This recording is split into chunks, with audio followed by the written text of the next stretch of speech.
Olá, dando continuidade ao 12º planeta, vocês veem aí uma figura que o Zecharia Sitchin reputa como sendo a prova da rota de Nibiru até a Terra e retorno. Isso deve ter sido copiado de algum painel de comando, muito provavelmente. E ele coloca assim: esse segmento lidava com os preparos para voo em direção à Terra ou com a armazenagem para o voo de retorno ao 12º planeta. Esse último deve ter sido o caso, pois a linha com a seta afiada apontando em direção ao local de aterrissagem apresenta em sua outra extremidade outra seta apontando na direção oposta, mostrando a legenda retornar.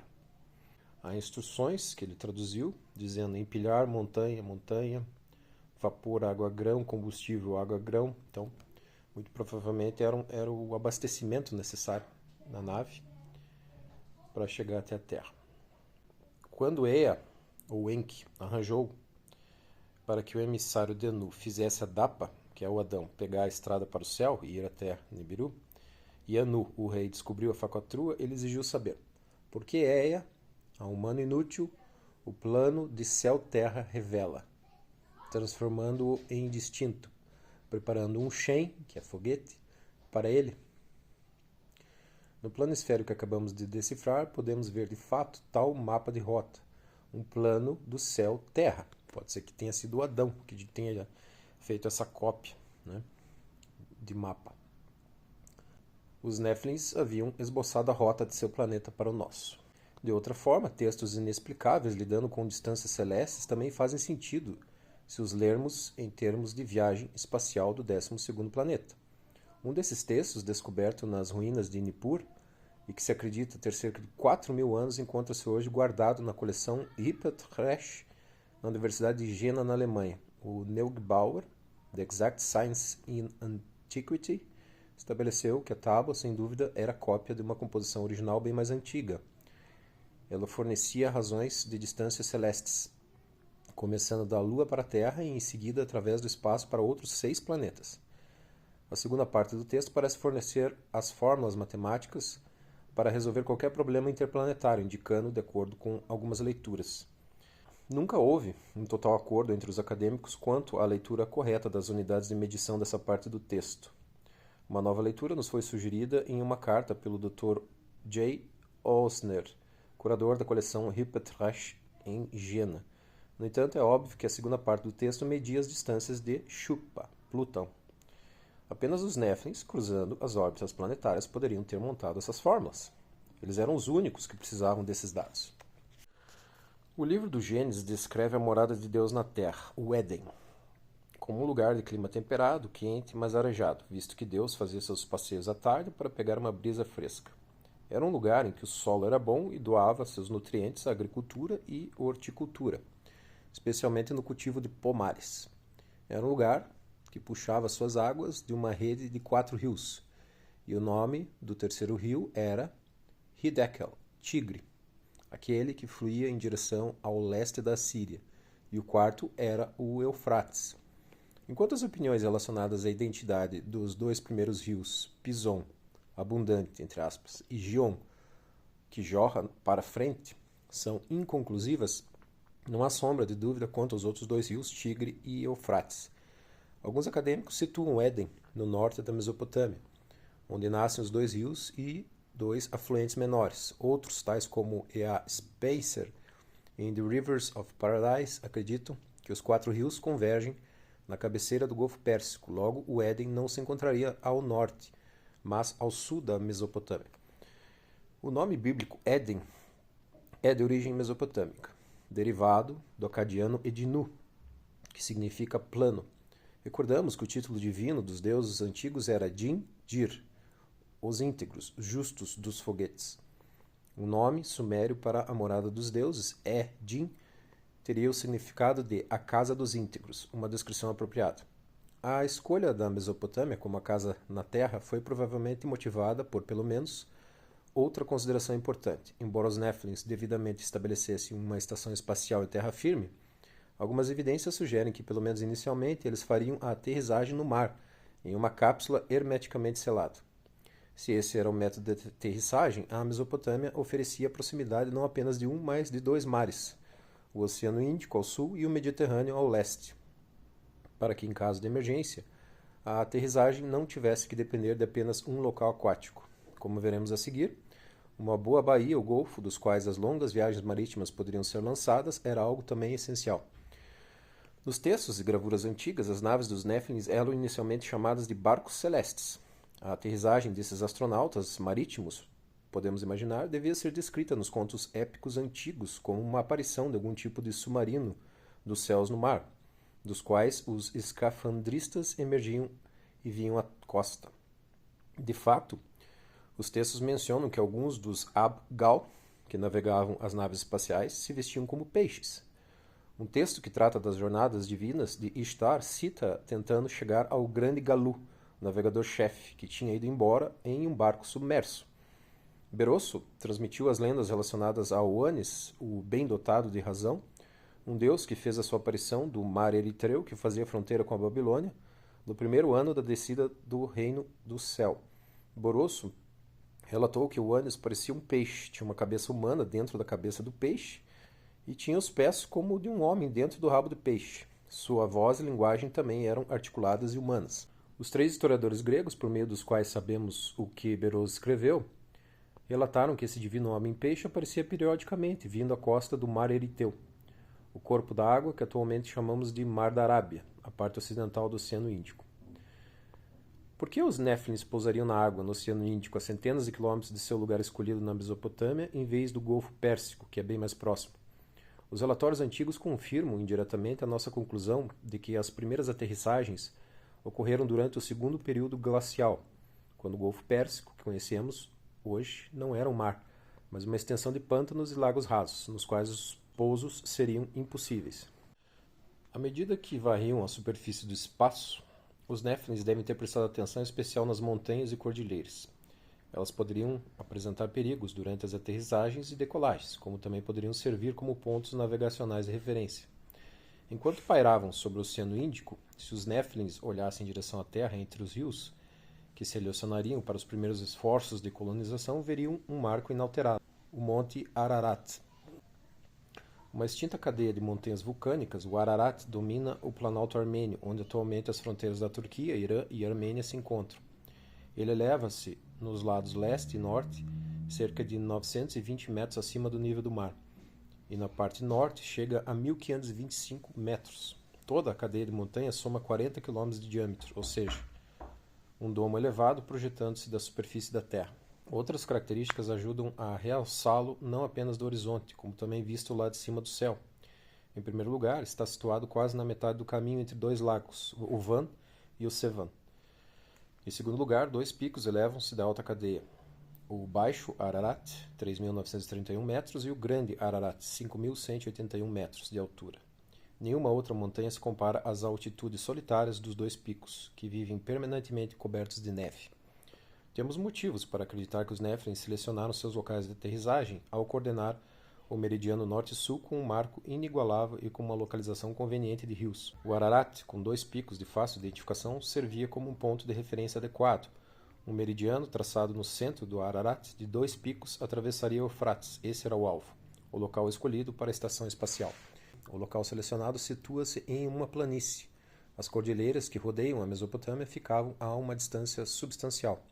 As mais altas, a leste, nordeste e norte, não iriam interferir com a aproximação do ônibus espacial. O local era acessível, os astronautas e os materiais poderiam ser levados até lá sem muita dificuldade, através de via terrestre e pelo rio Eufrates, usando naves aquáticas. E mais uma questão crucial: havia por perto alguma fonte de energia, combustível, para a iluminação e força elétrica?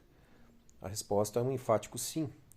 A curva do rio Eufrates, onde Sipar seria fundada, era uma das mais ricas fontes conhecidas na antiguidade de betume e produtos petrolíferos que jorravam na superfície através de poços naturais, coletados sem que houvesse necessidade de escavações ou perfurações profundas. Podemos imaginar Enlil rodeado por seus tenentes no posto de comando das naves, desenhando uma cruz dentro de um círculo no mapa. Por que não Sipar chamar esse local? Nas línguas do Oriente Próximo, O nome significa pássaro. Sipar era o local onde as águias podiam se refugiar. Podemos visualizar um dos navegadores espaciais indicando a melhor rota. À esquerda, tinha o Eufrates com a planície montanhosa a oeste. Se a nave tivesse que se aproximar de Sipar em um ângulo facilitado de 45 graus em relação ao meridiano de Ararat, seu trajeto o levaria com segurança entre essas duas áreas perigosas. Além disso, aproximando-se do pouso nesse ângulo, cruzaria no sul com a ponta rochosa da Arábia, enquanto se encontrava em alta altitude e começaria sua descida sobre as águas do Golfo Pérsico. Indo e vindo, a nave teria um campo de visão livre e comunicação com o controle da missão em Nippur. O tenente Denliu faria então um esboço, um triângulo de águas e montanhas em cada lado, indicado com uma seta em direção a Sipar. Um X indicaria Nippur no centro. Pode parecer incrível, mas esse esboço não foi feito por nós. O gráfico foi desenhado em um objeto de cerâmica desenterrado em Susa, em uma camada datada em torno de 3200 a.C. Nos faz lembrar exatamente o planisfério que descreveria o procedimento de voo e a trajetória, que era baseada em segmentos de 45 graus. O estabelecimento das colônias na Terra pelos Néfilins não foi um esforço feito de modo aleatório. Todas as alternativas foram estudadas, os recursos avaliados, os perigos levados em consideração. Além disso, o próprio plano de colonização foi mapeado, para que cada local se ajustasse ao seu padrão final, cujo objetivo era o delineamento do trajeto de pouso até Sipar. Ninguém tentou procurar antes para ver um plano mestre das colonizações sumérias espalhadas. Porém, se olharmos para as 7 primeiras cidades fundadas, descobriremos que Bad Tibira, Shuruppak e Nippur se situam em uma linha que corre de forma precisa em um ângulo de 45 graus ao meridiano de Ararat. E essa linha cruza o meridiano exatamente em Sipar. As outras 2 cidades, cujos sítios arqueológicos são conhecidos, Eridu e Larsa, também situam-se em outra linha reta que cruza a primeira linha e o meridiano de Ararat, também em Sipar. Seguindo nossa pista do antigo esboço, que fez Nippur o centro em um círculo desenhado, concêntrico, partindo de Nippur para várias cidades, descobriremos uma outra cidade antiga suméria, Lagash, situada exatamente em um desses círculos, em uma linha equidistante de 45 graus, como a linha de Eridu, Larsa, Sipar. A localização de Lagash reflete a mesma de Larsa. Nas versões sumérias, a decisão de criar o homem foi adotada pelos deuses em sua assembleia. De forma significativa, o livro do Gênesis, aparentemente exaltando as realizações de uma única divindade, usa o plural, Elohim, literalmente divindades, para denotar Deus, e faz uma observação incrível. E Elohim disse: façamos o homem à nossa imagem e à nossa semelhança. A quem é única, mas no plural, divindade se dirigia. E quem era o nosso, a cuja imagem no plural e a cuja semelhança no plural o homem deveria ser feito? O livro do Gênesis não fornece a resposta. Depois, quando Adão e Eva comeram a fruta da árvore do conhecimento, Elohim emitiu uma advertência aos mesmos colegas sem nomes.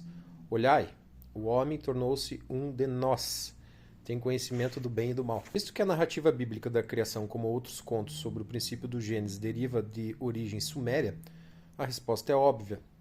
Concentrando os vários deuses em uma única divindade suprema, o conto bíblico não passa de uma versão editada dos relatos sumérios sobre as discussões na Assembleia dos Deuses. O Antigo Testamento fez um esforço enorme para deixar claro que o homem não era um deus, e muito menos proveniente das alturas. Os céus são os céus do Senhor. Para a humanidade, a terra ele ofertou.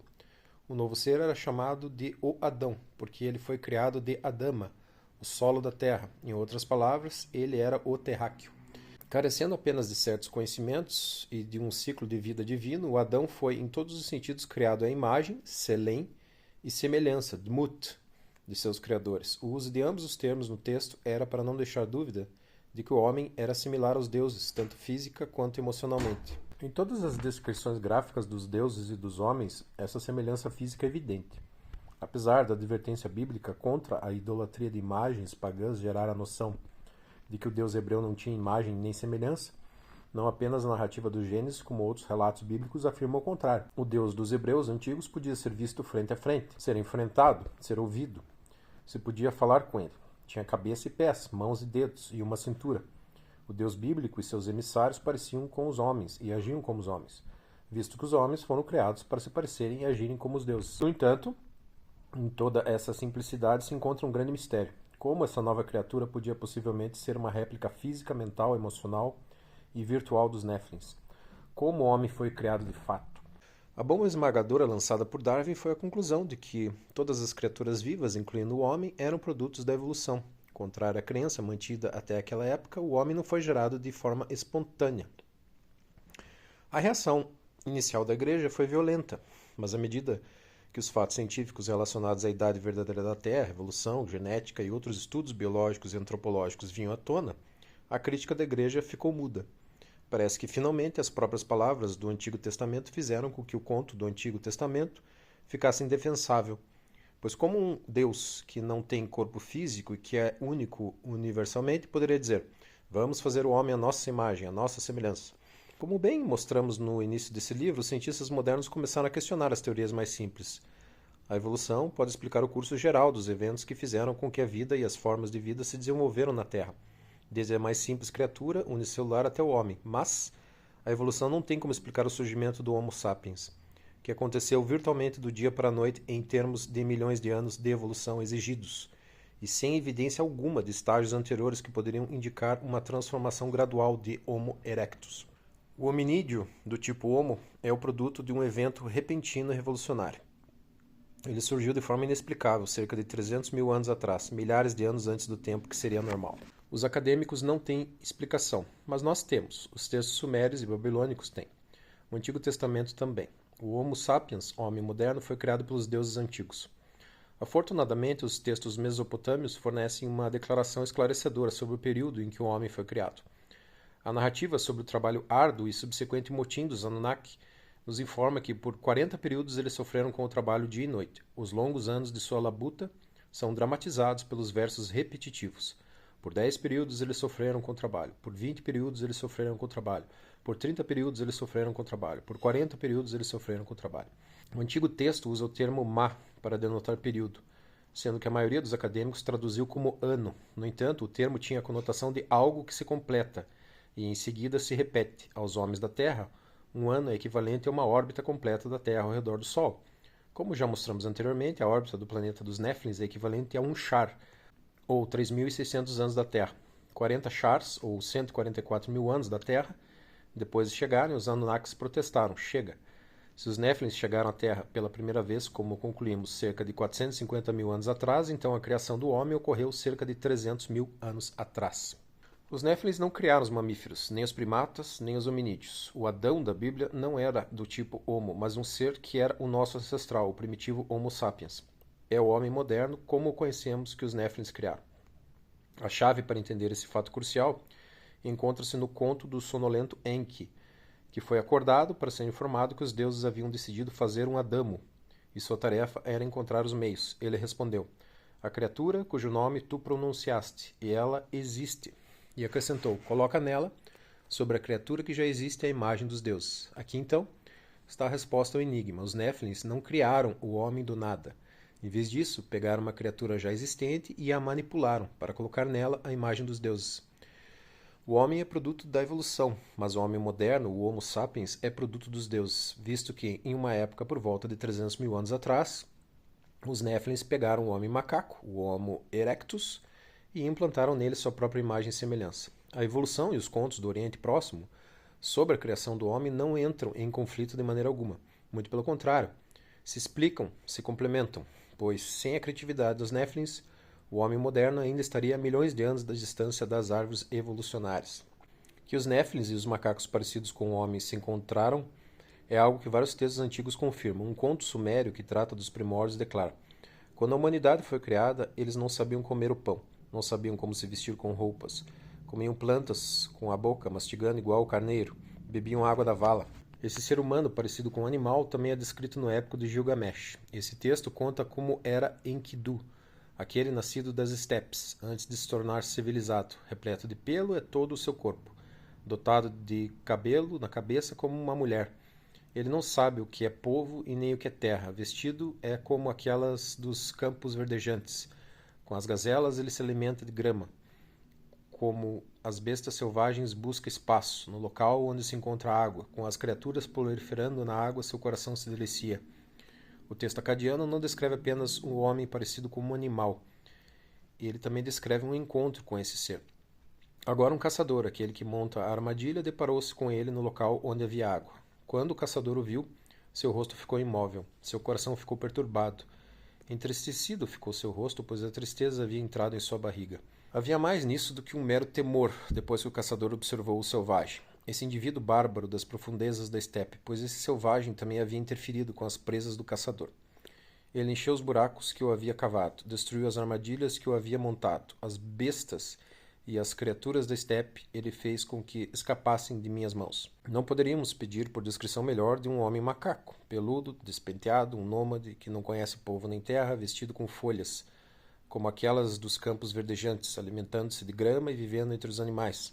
Ainda assim, ele não é desprovido de inteligência, visto que sabe como destruir as armadilhas e encher os buracos cavados para pegar animais. Em outras palavras, protegia seus amigos animais de serem capturados pelos caçadores estrangeiros. Muitos selos cilíndricos que foram encontrados descrevem esse homem macaco peludo entre seus amigos animais. Portanto, diante da necessidade de mão de obra, determinados a obter um trabalhador primitivo, os Néfilins viram uma solução já pronta: domesticar um animal adequado. O Homo erectus, todavia, apresentava um problema. Ele era muito inteligente e selvagem para se tornar uma simples besta dócil para trabalhar. Por outro lado, realmente não era adequado para a tarefa. O seu físico teria que ser alterado. Ele teria que ser capaz de segurar e usar ferramentas dos Néfilins, caminhar e se curvar, como eles, para que pudesse substituir os deuses nos campos e minas. Teria que ter cérebros melhores, não como dos deuses, mas o suficiente para entender a fala, as ordens, as tarefas atribuídas a ele. Precisaria de astúcia e compreensão suficiente para ser um obediente e útil Amelu, um servo. Um processo gradual de domesticação por meio de gerações de cruzamentos e seleção não seria o suficiente, era preciso um processo rápido, que permitisse uma produção em massa de novos trabalhadores. Então, o problema foi colocado a Ea, Enki, que achou uma resposta de imediato: imprimir a imagem dos deuses no ser que já existia. O processo que Ea recomendou para chegar a um rápido avanço evolucionário do Homo erectus foi, acreditamos, manipulação genética. Devemos presumir que os Néfilins, capazes de fazer viagens espaciais há 450 mil anos atrás, eram também igualmente avançados no campo da biologia. Devemos também presumir que eles eram familiarizados com as várias alternativas pelas quais dois grupos pré-selecionados de cromossomos podiam ser combinados para se obter um resultado genético pré-determinado. E se o processo era parecido com a clonagem, fusão celular, transplante genético ou métodos ainda desconhecidos, conheciam esses processos e podiam realizá-los, não apenas nos frascos de laboratório, mas em organismos vivos. Os textos sumérios também falam de humanos deformados, criados por Enki e a deusa-mãe, Ninhursag, no decorrer de seus esforços para criar um trabalhador primitivo perfeito. O texto relata que Ninhursag, cuja tarefa era juntar a mistura, o molde dos deuses, ficou embriagada e chamou Enki. Quão bom ou quão mau está o corpo do homem? Enquanto meu coração me acelera, eu posso fazer o seu destino bom ou mau. De forma travessa, de acordo com esse texto, mas provavelmente de maneira inevitável, como parte de um processo com erros e acertos, Ninhursag criou o homem que não conseguia conter a sua urina, uma mulher que não conseguia conceber e um ser desprovido tanto de órgão masculino quanto feminino. De modo geral, 6 humanos deformados ou deficientes foram criados por Ninhursag. Enki foi o responsável pela criação imperfeita de um homem com os olhos doentes, mãos trêmulas, fígado doente, problema cardíaco, e um segundo com doenças que acometem pessoas idosas, e assim por diante. Porém, finalmente, o homem perfeito foi criado, aquele que Enki deu o nome de Adapa, na Bíblia, Adão. Para os nossos acadêmicos, Homo sapiens. Esse ser era tão parecido com os deuses que um texto foi bem longe, ao ponto de afirmar que a deusa-mãe deu à sua criatura, o homem, uma pele como a pele de um deus, um corpo liso, sem pelo, bem diferente daquele homem macaco grosseiro e peludo. Com esse produto final, os Néfilins se tornaram geneticamente compatíveis com as filhas do homem, podendo se casar com elas e ter filhos com elas. Mas essa compatibilidade podia apenas existir se o homem tivesse se desenvolvido da mesma semente da vida que os Néfilins. Isso, de fato, é que os textos antigos confirmam. No conceito mesopotâmico, como também no bíblico, o homem foi feito da mistura de um elemento divino, o sangue de Deus, ou a sua essência, e o barro da terra. Na realidade, o próprio termo Lulu para o homem, ao mesmo tempo em que transmite um sentido primitivo, literalmente significa aquele que foi misturado. Convocada para moldar um homem, a deusa-mãe lavou suas mãos, pegou o barro, misturou-o na estepe. É fascinante observar aqui as precauções sanitárias tomadas pela deusa. Ela lavou as mãos. Encontramos essas medidas e procedimentos clínicos em outros textos que também falam da criação. Mistura a um núcleo o barro, do porão da terra, logo acima do Abzu, e modele até formar uma polpa. Providenciarei deuses jovens, bons e conhecedores, que farão com que o barro fique na condição certa. O segundo capítulo do Gênesis oferece essa versão técnica. E Yahvé, Elohim, criaram Adão, do barro do chão, e ele assoprou em suas narinas o ar da vida, e o Adão se transformou em uma alma viva. O termo em hebraico, geralmente traduzido como alma, é nefish, aquele espírito elusivo que desperta uma criatura viva e que aparentemente a abandona quando ela morre. Não se trata de uma mera coincidência que o Pentateuco, os primeiros 5 livros do Antigo Testamento, exorta repetidas vezes contra o derramamento de sangue humano e a ingestão de sangue animal, porque é o sangue, o nefrish. As versões bíblicas sobre a criação do homem logo comparam nefrish, espírito, alma, com sangue. O Antigo Testamento oferece ainda outra pista sobre o papel do sangue na criação do homem. O termo Adama, de onde o nome Adão foi extraído, originalmente não significava apenas qualquer tipo de terra ou solo, mas especificamente terra vermelho escuro. Como a palavra equivale em acadiano Adamato, terra vermelho escuro, o termo em hebraico Adama e o nome hebraico para a cor vermelha Adom deriva das palavras para sangue, Adamo, Dam. Quando o livro do Gênesis chamou o ser criado por Deus de Adão, empregou um jogo linguístico sumério, favorito de significados duplos. O Adão pode significar aquele da terra, terráqueo, aquele que foi feito do solo vermelho escuro e aquele que foi feito de sangue. A mesma relação entre o elemento essencial das criaturas vivas e o sangue existe nos relatos mesopotâmicos sobre a criação do homem. Quando os deuses decidiram criar o homem, seu líder anunciou: sangue eu juntarei, trarei ossos à vida, sugerindo que o sangue deveria ser tirado de um deus específico, que os primitivos sejam feitos de acordo com o padrão dele, disse Ea, selecionando Deus. Do sangue dele, eles criaram a humanidade, impuseram nela o serviço e liberaram os deuses. Era uma tarefa além da compreensão. De acordo com o conto épico, quando os deuses, como os homens, os deuses então chamaram a deusa do nascimento, a deusa mãe, Nir-Husak, e pediram a ela que executasse a tarefa. Enquanto a deusa do nascimento está presente, que a deusa do nascimento faça o fruto. Enquanto a mãe dos deuses está presente, que a deusa do nascimento faça um lulu. Que o trabalhador faça o trabalho dos deuses. Que ela crie um lulu amelu. Que ele faça o serviço. Ao que tudo indica, o envolvimento da esposa de Enki no processo de criação da Dapa, o Adão modelo, gerou algum tipo de relação genealógica entre o novo homem e seu deus. Foi Ninki que ficou grávida da Dapa. Ninti abençoou o novo ser e o deu de presente a Eia. Alguns selos retratam uma deusa cercada pela árvore da vida e por frascos de laboratório, segurando um ser recém-nascido. De acordo com o primeiro capítulo do Gênesis, Elohim criou Adão à sua imagem. A imagem de Elohim ele o criou, macho e fêmea, ele o criou. O capítulo 5, que é chamado de livro das genealogias de Adão, declara que no dia que Elohim criou Adão, a semelhança de Elohim, ele o fez, macho e fêmea, ele o fez. E ele os abençoou e os chamou de Adão, no mesmo dia de sua criação. Os textos mesopotâmicos nos fornecem um testemunho da primeira produção das duplicatas de Adão também. As instruções de Enki foram seguidas. Na casa de Shimti, onde o sopro da vida é soprado para dentro, Enki, a deusa mãe, e 14 deusas do nascimento reuniram-se. A essência de Deus foi obtida e o banho purificador preparado. Ea limpou o barro na presença dela. Ele continuava recitando o encantamento. O Deus que purifica o Napshu. Ea exclamou. Sentado diante dela, ele a estava preparando. Depois que ela recitou seu encantamento, ela estirou sua mão até o barro. Agora somos cúmplices do processo detalhado da produção em massa do homem, com 14 deusas do nascimento presentes. Ninti arrancou 14 pedaços de barro. 7 ela depositou à direita, 7 ela depositou à esquerda. Entre eles ela colocou o molde, o cabelo, ela, o cortador do cordão umbilical. Evidente que as deusas do nascimento foram divididas em 2 grupos. As sábias e instruídas, 2 vezes 7 deusas do nascimento se reuniram. O texto prossegue. Dentro de seus óvulos, a deusa mãe depositou o barro misturado. Há pistas de um procedimento cirúrgico, a remoção do pelo ou depilação, ou preparo de um instrumento cirúrgico, um bisturi. Agora não havia mais nada a fazer a não ser esperar. As deusas do nascimento foram mantidas juntas. Ninti ficou contando os meses. O inevitável 10º mês estava se aproximando. O 10º mês chegou. O período de abertura do ventre havia transcorrido, o rosto dela radiando de compreensão. Ela cobriu sua cabeça e executou a obstetrícia. A cintura dela, ela cercou. Pronunciou a bênção. Ela desenhou um formato. No molde havia vida. Ao que tudo indica, o drama da criação do homem era composto por um nascimento posterior, a mistura de barro e sangue, usada para induzir a gravidez em 14 deusas do nascimento. Mas 9 meses se passaram e o 10º mês começou.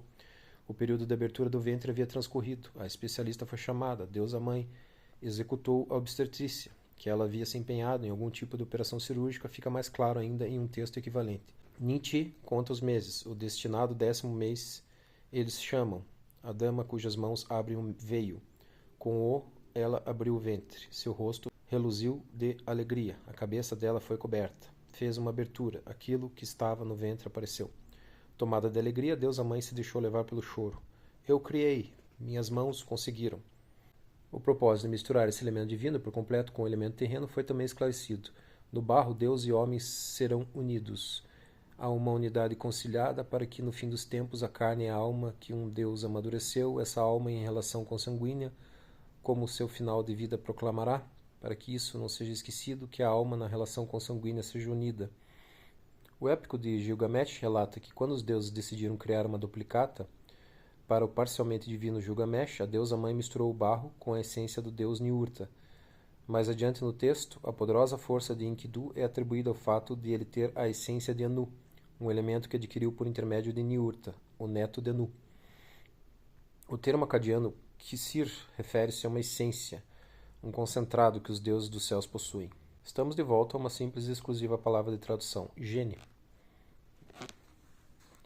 A evidência sugere que o processo adotado para misturar dois grupos de genes, de um deus e do Homo erectus, envolvia o uso de genes masculinos, como elemento divino, e genes femininos, como elemento terráqueo. Afirmando repetidamente que a divindade criou Adão à sua imagem e semelhança, o livro do Gênesis descreve mais adiante o nascimento do filho de Adão, Sete, com as seguintes palavras: E Adão viveu 130 anos e teve um descendente, à sua semelhança e imagem, que chamou de Sete. Parece que, pelo menos no princípio, os novos trabalhadores primitivos, humanos, ficaram confinados na terra das minas. Agradecidos, os Anunnakis colocaram seus pedidos para a chegada de trabalhadores primitivos e não perderam tempo em colocá-los para trabalhar. Os Anunnaki aproximaram-se dele, ergueram suas mãos agradecidos, acalmando o coração de Enlil com orações. Os cabeças negras, eles exigiam dele. Ao povo de cabeça negra, eles entregaram a picareta para segurar. Do mesmo modo, o livro do Gênesis transmite a informação de que o Adão foi criado em algum lugar a oeste da Mesopotâmia e em seguida levado em direção a leste da Mesopotâmia para trabalhar no Jardim do Éden. E a divindade Yahvé plantou um pomar no Éden, ao leste, e ele pegou o Adão e o colocou no Jardim do Éden para trabalhar e cuidar dele. A única narrativa completa sobre os eventos que se sucederam ao homem após o seu transporte até a morada dos deuses, na Mesopotâmia, é o conto bíblico de Adão e Eva no Jardim do Éden. E a divindade Yahvé plantou um pomar no Éden, ao leste, e lá ele colocou Adão, aquele que ele havia criado. E a divindade Yahvé fez brotar do solo cada árvore que é agradável de se ver e boa de comer, e a árvore da vida estava no pomar, e a árvore do conhecimento do bem e do mal. E a divindade Yahvé pegou Adão e o colocou no Jardim do Éden, para trabalhar e cuidar dele. E a divindade Yahvé ordenou a Adão, dizendo: De cada árvore do pomar tu poderás comer, mas da árvore do conhecimento do bem e do mal tu não deverás comer, pois no dia em que tu delas comeres, tu certamente morrerás. Apesar de terem duas frutas vitais à sua disposição, os terráqueos eram proibidos de se aproximar apenas do fruto da árvore do conhecimento. A divindade, naquele instante, parecia não se preocupar com a possibilidade do homem tentar alcançar o fruto da vida. Mesmo assim, o homem não conseguia respeitar sequer aquela única proibição, e a tragédia aconteceu. A pintura idílica deu lugar a acontecimentos dramáticos, que os acadêmicos bíblicos e teólogos chamam de a queda do homem. É um conto de mandamentos divinos, que foram desobedecidos. Surgindo do nada, a serpente desafiou as solenes advertências de Deus. E a serpente disse para a mulher: A divindade te disse de fato, tu não deverás comer de qualquer árvore do pomar. E a mulher disse para a serpente: De todos os frutos das árvores do pomar poderemos comer. É do fruto da árvore no meio do pomar que a divindade disse: Tu não deverás comê-la nem tocá-la, para que vós não morrais. E a serpente disse para a mulher: Não, vós certamente não morrereis. É que a divindade sabe que no dia que vós comerdes, vossos olhos serão abertos, e vos tornareis como a divindade, conhecedores do bem e do mal. E a mulher viu que a árvore era boa de comer, e que era agradável de ser contemplada, e a árvore era desejável para tornar alguém sábio. E ela o apanhou, o seu fruto, e comeu. E também ofereceu ao seu parceiro, e com ela ele comeu. E os olhos de ambos foram abertos, e eles perceberam que estavam nus, e eles costuraram folhas de figueira e fizeram tangas para si mesmos. Ao ler e reler o conciso e ainda assim minucioso conto, não podemos deixar de nos perguntar qual era o motivo para todo o confronto. Proibidos, sob ameaça de morte, de apenas tocar o fruto do conhecimento. Os dois terráqueos foram persuadidos a seguir em frente e comer do fruto, que os tornaria conhecedores como a divindade. Ainda assim, tudo o que aconteceu foi uma súbita conscientização de que estavam nus. O estado de nudez era na realidade um aspecto importante de todo o incidente. O conto bíblico de Eva no Jardim do Éden abre uma declaração. E ambos estavam nus, e Adão e sua companheira, e eles não tinham vergonha. Temos que entender que eles estavam em uma etapa inferior do desenvolvimento em relação aos humanos totalmente desenvolvidos. Eles não estavam apenas nus. Eles não tinham consciência das implicações que tal nudez acarretava. Uma análise mais profunda do conto bíblico sugere que o seu tema é a aquisição pelo homem de algum tipo de proeza sexual, o conhecimento, entre aspas, que era mantido longe do alcance do homem. Não se tratava de uma informação científica, e sim algo ligado ao sexo masculino e feminino, pois assim que o homem e a sua companheira adquiriram o conhecimento, eles descobriram que estavam nus e cobriram seus órgãos genitais. A continuação da narrativa confirma a ligação entre a nudez e a falta de conhecimento, pois a divindade não perdeu muito tempo em colocar os dois juntos. E eles ouviram o som da divindade, Yahvé, caminhando ao pomar à brisa do dia. E o Adão e a sua companheira se esconderam da divindade Yahvé entre as árvores do pomar. E a divindade Yahvé chamou o Adão e disse: Onde estás tu? E ele respondeu: Teu som eu ouvi no pomar. E fiquei com medo, pois estou nu. E eu me escondi. E ele disse: Quem te disse que tu estás nu? Tu comeste da árvore que eu ordenei que tu não comeste? Admitindo a verdade, o trabalhador primitivo colocou a culpa na sua companheira feminina, que por sua vez culpou a serpente. Extremamente zangada, a divindade amaldiçoou a serpente e os dois terráqueos. Em seguida, de modo surpreendente, a divindade Yahvé fez para o Adão e sua esposa trajes de pelo e os vestiu. Não podemos seriamente presumir que o propósito de todo o incidente que levou à expulsão dos terráqueos do Jardim de Éden não passava de uma maneira dramática de explicar como o homem passou a usar roupas. O uso de roupas era meramente uma manifestação externa do novo conhecimento. A aquisição de tal tipo de conhecimento e a tentativa da divindade de privar o homem dele são os temas centrais dos eventos. Enquanto ainda não for encontrada uma contraparte mesopotâmica do conto bíblico, resta pouca dúvida de que o conto, como todo o material bíblico relacionado à criação, era de origem suméria. Temos o local, a morada dos deuses na Mesopotâmia, temos o intrigante jogo de palavras com o nome de Eva, ela, da vida, ela, da costela, e temos duas árvores vitais, a árvore do conhecimento e a árvore da vida, tal como na morada de Anu. Até as palavras da divindade refletem uma origem suméria, pois a divindade única hebraica deslizou novamente para o plural, dirigindo-se aos colegas divinos que eram destacados não na Bíblia, mas nos textos sumérios. Então a divindade Yahvé disse: Olhai, o Adão se tornou um de nós, conhecedor do bem e do mal, e agora ele não poderá mais estender a sua mão e querer participar também da árvore da vida, e comer, e viver para sempre.